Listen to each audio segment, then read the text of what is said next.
창세기 12장 보시겠습니다. 창세기 12장에서는 하나님께서 아브라함에게 언약을 세우시는 내용이 등장을 합니다. 이 언약을 세우시는 이유와 의미 등에 대해서 살펴보고 또 이 아브라함이 기근을 피해서 가나안을 떠나서 애굽으로 피신을 하는 장면이 있습니다. 거기서 아내 사레를 빼앗겼다가 다시 되찾는 장면이 등장을 하는데 거기에는 어떤 의미가 있는지 등에 대해서 함께 살펴보겠습니다. 1절 보시면 여호와께서 아브라함에게 명령을 하십니다. 너는 너의 고향과 친척과 아버지의 집을 떠나 내가 내게 보여줄 땅으로 가라. 여기서 보여줄 땅은 가나안을 가리킵니다. 현재 아브라함은 갈대아 우르를 떠나서 하란에 머물고 있습니다. 이때 하나님이 찾아오셔서 아브라함에게 가나안을 갈 것을 명령을 하시는 것이죠. 내가 너로 큰 민족을 이루고 내게 복을 주어 내 이름을 창대하게 하리니 너는 복이 될지라. 너를 축복하는 자에게는 내가 복을 내리고 너를 저주하는 자에게는 내가 저주하리니 땅의 모든 족속이 너로 말미암아 복을 얻는다. 이렇게 말씀을 하십니다. 이 아브라함에게 세우시는 복은 하나님의 언약이죠. 반드시 이루어지기 때문에. 그런데 이 아브라함에게 언약을 세우시는 근거는 어디에 있을까요? 그것은 아브라함이 이 11장에서 살펴본 것처럼 이 셈의 계보로 출생을 했기 때문입니다. 하나님은 아담을 선택하시고 그 아담의 계보로 노아, 셈, 그리고 이 아브라함까지 하나님께서 택하신 계보로 당신의 복, 곧 언약을 성취해 가시기 때문에 이제 12장부터는 본격적으로 아브라함을 선택하시는데 그 근거는 그의 혈통에서 찾아볼 수가 있습니다. 아브라함에게 세우신 언약은 이 본질적으로 그 의미는 이 아담 또 노아가 받은 언약과 동일합니다.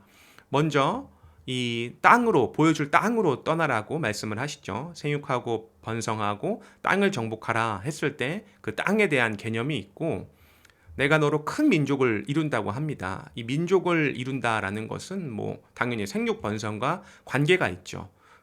그리고 아브라함이 축복을 하면 복을 받고 아브라함이 저주를 하면 저주를 받는다. 이것은 통치권의 어떤 절정의 의미입니다. 복의 주관자이자 복의 근원으로서 이 하나님이 아브라함을 그 복의 근원으로 삼아 주시는 이 말씀은 바로 이 통치권, 즉 하나님이 약속을 하신 그 하나님 나라에 대한 언약을 아브라함을 통해서 성취하신다라는 확정의 말씀으로 이 언약을 이해할 수가 있습니다. 그래서 이에 아브라함이 여호와의 말씀을 따라가는 모습을 확인할 수가 있습니다. 아브라함이 여호와의 말씀을 따를 수 있던 이유는 그가 바로 하나님의 언약을 받은 자이기 때문이죠. 뭐 노아도 마찬가지로 하나님의 말씀을 다 준행하였는데 그가 준행할 수 있었던 근거는 바로 노아에게 은혜를 주셨기 때문이죠.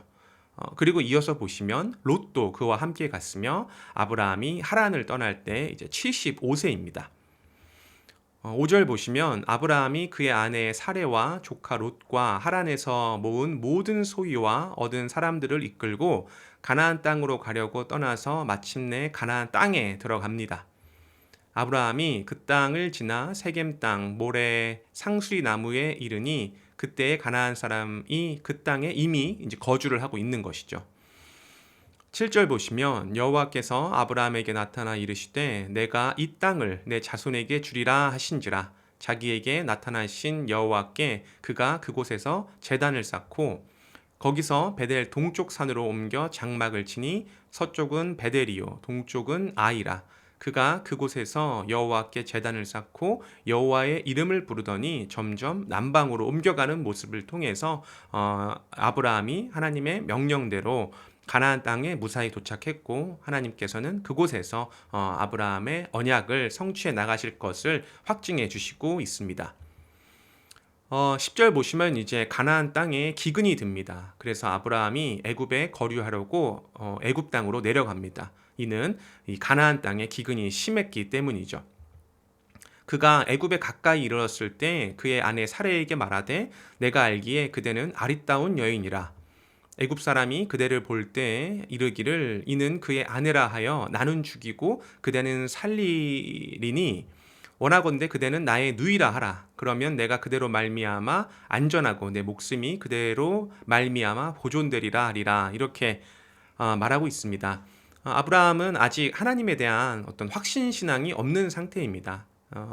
아브라함이 하나님을 믿었기 때문에 언약을 주신 것이 아니라 하나님께서 아브라함에게 언약을 세우시고 아브라함의 신앙을 키워가시죠. 이제 기근이 닥쳤을 때 아브라함은 당장 이제 가나안 땅을 떠나서 애굽으로 피신을 갑니다. 그리고 이제 애굽 사람들은 함의 후예들인데 이 피부색 같은 것이 다르기 때문에 아마 이 셈족 계통의 사례가 눈에 띄었을 겁니다. 그래서 미리 이제 걱정을 하고 남편이라고 하면 자기를 죽이고 아내를 데려갈까봐 누이라고 하자. 그러면 이 자기 목숨을 보존할 수 있다라는 어떤 인간적인 생각에 기반하여 이 아내랑 모략을 짜는 그런 모습입니다. 실제로 이제 뭐 사례는 누이이죠. 왜냐하면 그 아버지가 이제 이복 동생 개념으로 그 사례를 출생을 했기 때문에 누이이긴 하지만 엄연히 둘이 부부 사이인데 아브라함은 개인적인 어떤 걱정에 기반하여 이처럼 이제 언약을 불신하고 생존법을 모색하는 모습을 확인할 수가 있습니다. 아브라함이 애굽에 이르렀을 때 애굽 사람들이 그 여인이 심히 아리따움을 봅니다. 그리고 바로의 고관들도 그를 보고 바로 앞에서 칭찬함으로 그 여인을 바로의 궁으로 이제 이끌어 드립니다. 이에 바로가 그로 말미암아 아브라함을 후대함으로 아브라함이 양과 소와 노비와 암수 나귀와 낙타를 얻습니다. 이것은 이 사례가 바로의 후궁으로 들어갔음을 가리킵니다. 당시 고대에는 결혼을 하면 그 여성에 대한 어떤 여성을 노동력의 일환으로 봤기 때문에 그 노동력에 대한 대가를 지불을 해야 되죠. 그것을 이제 경제적인 조건으로 지불을 한 것인데 뭐 바로는 왕이기 때문에 아브라함에게 그 사례를 후궁으로 드린 대가로 막대한 어떤 경제적인 물질을 지원하는 것을 확인할 수가 있습니다. 그런데 17절에 여호와께서 아브라함의 아내 사레의 일로 바로와 그 집에 큰 재앙을 내리십니다. 뭐 표면적으로 보면 아브라함이 잘못을 한 것 같죠. 아브라함이 아내를 누이라고 속였고 뭐 바로의 경우에는 뭐 속인 것을 알 수가 없죠. 그런데 그것은 본질적으로 이제 언약의 내용을 모르기 때문입니다. 하나님 보시기에 무엇이 악한 일인가? 하나님의 뜻은 아브라함과 사례를 통해서 당신의 언약을 성취하시고 또 이스라엘 민족을 번성시키실 뜻을 가지고 계셨습니다. 그런데 바로는 그 뜻에 반역을 하고 하나님의 언약에 반대되는 일을 하시는 것이죠. 그렇기 때문에 이는 하나님을 대적하는 일로 하나님은 하나님을 대적하는 자를 반드시 심판을 하십니다. 그래서 그 집, 바로의 집에 큰 재앙을 내리시는 것이죠. 그래서 바로가 아브라함을 불러서 이르되 내가 어찌하여 나에게 이렇게 행하였느냐? 내가 어찌하여 그를 내 아내라고 내게 말하지 아니하였느냐? 내가 어찌 그를 누이라 하여 내가 그를 데려다가 아내를 삼게 하였느냐? 내 아내가 여기 있으니 이제 데려가라. 이렇게 말을 합니다. 바로가 사람들에게 그의 일을 명함에 그들이 그와 함께 그의 아내와 그의 모든 소유를 이제 보냅니다. 여기서 주목할 것은 바로는 뭐 애굽의 왕이고 아브라함은 뭐 혈혈단신 사례와 이제 기근을 피해서 넘어온 나그네 이방인에 불과합니다. 그런데 왕을 속이고 또 왕에게 피해를 끼쳤는데 뭐 바로가 뭐 얼마든지 평범한 사람이었다면 뭐 공격을 하거나 쉽게 제거를 할 수도 있었을 것입니다. 그런데 아브라함은 오히려 목숨을 보존을 하고 또 막대한 재산을 받았고 또 아내도 무사히 돌려받았습니다. 이것이 의미하는 바는 무엇일까요? 그것은 하나님께서 당신의 언약을 세우신 자, 하나님이 선택하신 자는 어떠한 상황에도 불구하고 반드시 보존을 하신다. 그리고 아브라함 역시 자기가 하나님의 언약을 받았다는 증거가 무엇인가? 바로 이 바로와의 일련의 사건 과정 속에서 하나님은 아브라함의 실수를 용서하시고 오히려 그를 보호하시고 또 보존케 하심으로써 하나님은 이 아브라함의 아브라함을 지키시는 분, 또 아브라함을 통해서 언약을 이루시는 분이라는 사실을 명확하게 밝혀주고 계십니다. 내용을 요약해 보면 이 하나님은 아브라함에게 언약을 세우셨습니다.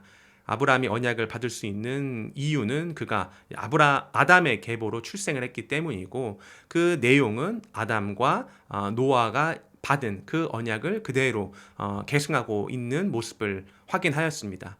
또한 이 바로와의 일련의 사건을 통해서 아담의 목숨이 보존되고, 오히려 그가 복을 받는 모습을 통해서 그가 복의 근원이자 언약의 상속자라는 사실을 입증하는 내용으로 이 12장의 내용을 이해할 수가 있습니다.